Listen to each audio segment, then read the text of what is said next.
ஸ்ரீ பாலசுப்பிரமணியர் அருளால் ஆன்மீக அன்பர்கள், நேயர்கள், ஜோதிட ஆர்வலர்கள் அனைவருக்கும் அன்பான வணக்கங்கள். நான் உங்கள் ஜோதிடர் ஸ்ரீ குரு சுந்தரவடிவேல்.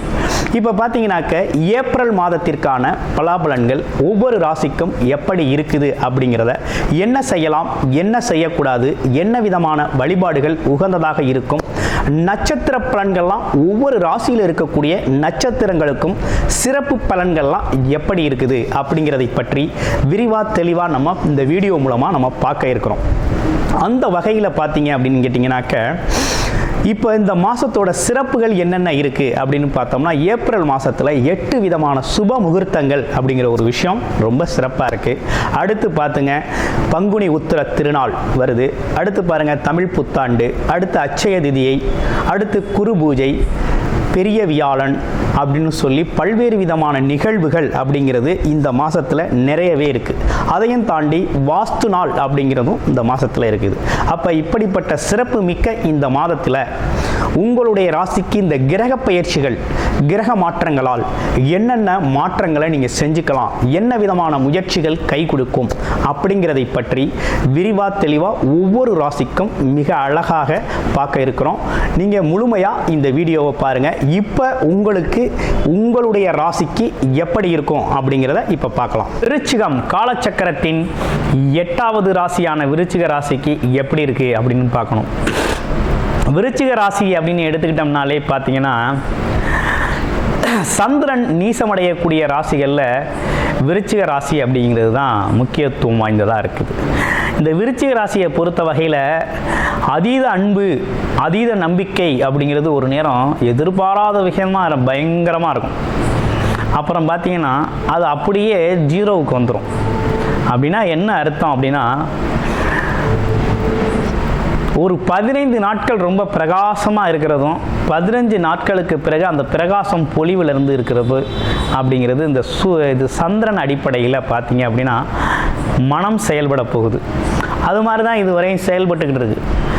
என்னென்னா, ஒரு குறிப்பிட்ட காலம் வரையும் ரொம்ப உற்சாகமாக இருக்கக்கூடிய நீங்கள் பிறகு மாதத்தோட பிற்பகுதியில் பார்த்தீங்கன்னா உற்சாக குறைவு, மனத்தடுமாற்றத்தோடு இருக்கக்கூடிய, மனக்குழப்பத்தோடு இருக்கக்கூடிய சூழ்நிலை அப்படிங்கிறது சில விருச்சிக ராசி அன்பர்களுக்கு மாறி மாறி வரக்கூடிய ஒரு அமைப்பு இருக்குது. இன்னொரு பக்கம் சனி பகவான் பார்த்தீங்கன்னா 4ஆம் இடத்துல இருந்து அர்த்தாஷ்டமா சனியாக இருந்து வண்டி வாகனத்தில் பல்வேறு பிரச்சனை, அடுத்து இடத்துல பிரச்சனை, வீட்டில் பிரச்சனை, குடும்பத்தில் பிரச்சனை, அடுத்து கணவன் மனைவியில் ஒற்றுமையில் பிரச்சனை, தாய் தந்தையரோட பிரச்சனை அப்படின்னு பல்வேறு விதமான பிரச்சனைகளையும் மனஸ்தாபங்களையும் சம்பாரிச்சாச்சு.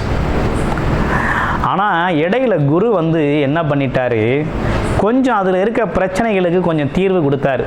கடந்த ஒரு 6 மாதமாக 50% ஆக்கிட்டார். இல்லைன்னா ரொம்ப பாதிப்புக்கு உட்பட்டிருக்கும். ஏன் இதை சொல்கிறோம் அப்படின்னா, நிறைய விருச்சிக ராசி அன்பர்களோட சாதகத்தை நம்ம முழுமையாக பார்த்துருக்கோம். நிறைய நண்பர்கள் நமக்கு ஜாதகத்தை அனுப்பி பார்த்துருக்காங்க. அனைவருக்கும் இந்த வீடியோ வாயிலாக நன்றியும் வணக்கங்களும். அந்த வகையில் நம்ம பார்த்த வகையில் இவ்வளவு விஷயங்கள் நம்ம அனுபவம் பண்ணியிருக்கோம். ஆனால் இந்த காலகட்டத்தில் ஒரு மாற்றம் ஏற்பட போகுது. இவ்வளவு நாளாக மனம் சார்ந்த, உடல் சார்ந்த, அதுவும் குடும்பம் சார்ந்த பிரச்சனைகளில், வண்டி வாகனங்கள், இடம் சம்பந்தப்பட்ட பிரச்சனைகள்லாம் சிக்கலை கொடுத்துக்கிட்டு இருந்த சனி பகவான் 5ஆம் இடத்துக்கு இடம் பெயர்ச்சி ஆகிறார். அர்த்தாஷ்டம சனி பாதிப்பிலிருந்து முழுமையான விடுதலை அடைஞ்சாச்சு. இனி முன்னேற்றமான காலம் தொடங்கியாச்சு அப்படிங்கிறது மாதிரி ரொம்ப அற்புதமாக இருக்குதுங்க. குருவோட பார்வை பலன் அப்படிங்கிறது இப்போ தான் நீங்கள் முழுமையாக அனுபவிக்க போகிறீங்க. அப்போ இனிமே உங்களுக்கு ஒரு மதிப்பு, மரியாதை, தனி துணிச்சல், தைரியம், தன்னம்பிக்கை, இழந்த அனைத்தையும் மீட்டு பெறக்கூடிய நல்ல காலம் பிறந்துருச்சு. அப்போ என்னன்னா, 5ஆம் இடத்துல பல்வேறு கிரகங்களின் கூட்டமைப்புகள் இருக்குது. சுக்கிரன் உங்கள் ராசிக்கு 7க்குடையவர். 7-12 கூடிய சுக்கிரன் உச்சபலம் பெற்று 5ஆம் இடத்துல இருக்கிறாரு. அதே போல் 5ஆம் அதிபதி பார்த்தீங்கன்னா பரிவர்த்தனை யோகம் பெற்று 7ஆம் இடத்துல அமர்ந்திருக்கிறாரு. கிட்டத்தட்ட ராகுவோடு யோகக்காரகனோடு சேர்ந்து இருக்கக்கூடிய ஒரு அமைப்பு. புதன் அப்படிங்கிறவர் உங்களுக்கு லாபாதிபதியாக இருக்கிறாரு. கிட்டத்தட்ட உங்களுக்கு அதிர்ஷ்ட காற்று வீச ஆரம்பிச்சிருச்சு. இனிமே உங்கள் வாழ்க்கை அதிர்ஷ்டம் தாங்க. இதுவரையும் பட்டாச்சு, ரொம்ப கஷ்டப்பட்டாச்சு இல்லையா? இனிமே கொஞ்சம் அதிர்ஷ்டம் காற்று அப்படிங்கிறது வீச போகுது. எப்போதுமே எப்பொழுதுமே சனி பகவானை பொறுத்த வகையில் எவ்வளவு சிரமங்களையும் இன்னல்களையும் கொடுத்து பல்வேறு விதமான அனுபவங்களை கொடுத்தாரோ அதே போல் போகையில் அவ்வளவு சுகபோகங்களையும் அள்ளி கொடுத்துட்டு போயிடுவார். அள்ளி கொடுக்குற இடத்துல போய் அமர்ந்திருக்கிறாரு. ராகு பகவானோட சேர்ந்து அமர்ந்திருக்கிறதுனால பார்த்தீங்கன்னா பல மடங்கு நல்ல விஷயங்களை செய்வார்.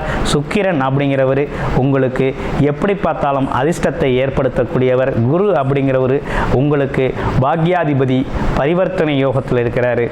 அதே போல் லாபாதிபதினு சொல்லக்கூடிய எண்ணங்கள் ஈடேறக்கூடிய லாபத்தை தரக்கூடிய சேமிப்பை கொடுக்கக்கூடிய எதிர்பாராத திருப்பங்களையும் மாற்றங்களையும் முன்னேற்றங்களையும் தரக்கூடிய புதன் பகவானும் அங்கே அமர்ந்திருக்கார். இப்போ பல்வேறு விதத்தில் நீங்கள் லாபகரமான ஒரு எல்லாத்துலேயுமே லாபகரமான முன்னேற்றமான மகிழ்ச்சியான சந்தோஷமான கௌரவம் அந்தஸ்து பதவி உயர்வுன்னு பல்வேறு விதமான பரிணாமங்களில் உங்களோட வளர்ச்சி அப்படிங்கிறது முன்னேற்ற பாதையை நோக்கி செல்ல தொடங்கிருச்சு. அற்புதமான மாதம் அருமையாக நடக்க போகுது. உங்களுக்கு 195% ரொம்ப ஃபேண்டாஸ்டிக்காக இருக்குது. ஒன்றும் பயப்பட வேண்டாம். சிறப்பான பலன்கள் அமையக்கூடிய அமைப்புகள் கிரக அமைப்புகள் அட்டகாசமாக இருக்குது. அதுலேயும் கேது பகவான் 11ஆம் இடத்துல இருக்கிறது அப்படிங்கிறது அதிர்ஷ்டம்தான். ஒன்றும் பயப்பட வேண்டாம். அதனால் அதிர்ஷ்டம்தான். 10-11 கேது இருந்தாலே பார்த்தீங்கன்னா நல்ல விஷயத்தை நிறைய செய்வார். ஆமாம், அதனால் எதுலேயும் ஸ்ட்ராங்காக முடிவெடுக்கிறது ஸ்ட்ராங்காக செயல்படுறது அப்படிங்கிற ஒரு விஷயம் ரொம்ப சிறப்பாக இருக்கும். அப்போ கிட்டத்தட்ட இந்த மாதம் உங்களுக்கு நல்ல பலன்கள் நல்ல விஷயங்கள் அனைத்தும் நடக்க போகுது. குழந்தைகள் சம்பந்தப்பட்ட விஷயங்கள் குலதெய்வம் சம்பந்தப்பட்ட விஷயங்கள்லாம் முன்னேற்றம் ஏற்படுது.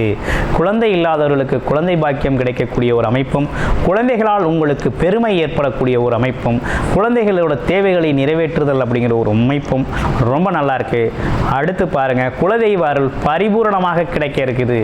உங்களோட குலதெய்வத்தில் பார்த்தீங்க அப்படின்னா ஐயனார், பெரிய கருப்பு, சின்ன கருப்பு, இந்த மாதிரி அம்மன், இந்த மாதிரி பார்த்தீங்கன்னா பல்வேறு விதமான தெய்வங்கள் இருக்கலாம். அந்த தெய்வங்களோட முழுமையான அனுக்கிரகங்கள் அப்படிங்கிறது இந்த காலகட்டத்தில் உங்களுக்கு சிறப்பாகவே அமையும்.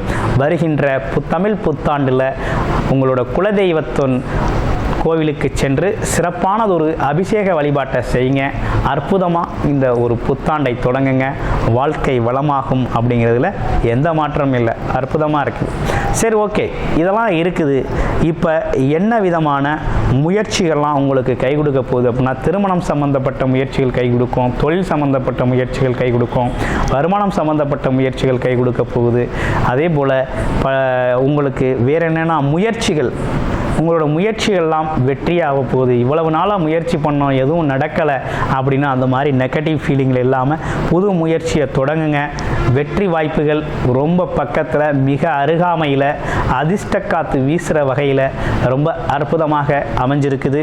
இப்போ நீங்கள் செய்ய வேண்டிய என்ன விஷயம் அப்படின்னா, கூடுமான வரையும் பழங்காலத்தில் கடந்த காலத்தில் கடந்த 2.5 வருஷத்தில் நடந்த சில நிகழ்வுகளை மனசில் வச்சுக்கிட்டு ரொம்ப குழப்பம் இல்லாமல் அதே போல் அந்த கசப்பான உணர்வுகளை மறந்து இப்போ புதுசாக புது தெம்போடு புது முயற்சியை நீங்கள் தொடங்குனீங்க அப்படின்னா எடுக்கக்கூடிய முயற்சிகள் அனைத்துமே வெற்றி பெறக்கூடிய அனுபவங்கள் அனைத்துமே நல்ல ஒரு ஆசானாக உங்களுக்கு செயல்படக்கூடிய ஒரு அற்புதமான அமைப்பு அப்படிங்கிறது உருவாயிருக்கு.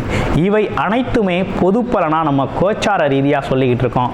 அனைவரும் நம்ம கொடுக்குற பொது பலனே ரொம்ப சிறப்பாக இருக்குது, அற்புதமாக வாழ்க்கையில் செயல்படுது அப்படின்னு சொல்கிறீங்க. அது மட்டும் இல்லாமல் உங்களுடைய பிறப்பு ஜாதகம் அப்படிங்கிறது ரொம்ப முக்கியம். பிறப்பு ஜாதகத்தில் என்ன விதமான லக்கணம் இருக்குது, அந்த லக்கணத்தில் என்ன தசாபுத்தி அமைப்புகள் இருக்குது, அந்த தசாபுத்தி உங்களுக்கு என்ன செய்கிறதுக்கு காத்துக்கிட்டு இருக்குது, என்ன விதமான பலன்களை கொடுக்க காத்துக்கிட்டு இருக்கு. அப்போ அந்த பலன்கள் உங்களுக்கு எந்த வகையில் முன்னேற்றத்தை மாற்றத்தை ஏற்படுத்தி தரப்போகுது அப்படிங்கிறத முழுமையாக பார்த்து தெரிஞ்சுக்கணும் அப்படின்னா டிஸ்பிளேயில் தர நம்பருக்கு கால் பண்ணி உங்களுடைய பிறப்பு ஜாதகத்தை முழுமையாக பார்த்து இந்த காலகட்டத்தில் எது சாதகம் பாதகம், எது சார்ந்த முயற்சி, எது சார்ந்த முன்னேற்றம் அப்படிங்கிற ஒரு விஷயத்தெல்லாம் தெரிஞ்சுக்கணும் அப்படின்னா கால் பண்ணி அப்பாயின்மெண்ட் வாங்கிக்கிட்டு உங்களுடைய முழு ஜாதகத்தையும் பார்த்து நீங்கள் தெரிந்து கொள்ளலாம். நன்றி, வணக்கம், வாழ்த்துக்கள், புத்தாண்டு நல்வாழ்த்துக்கள்.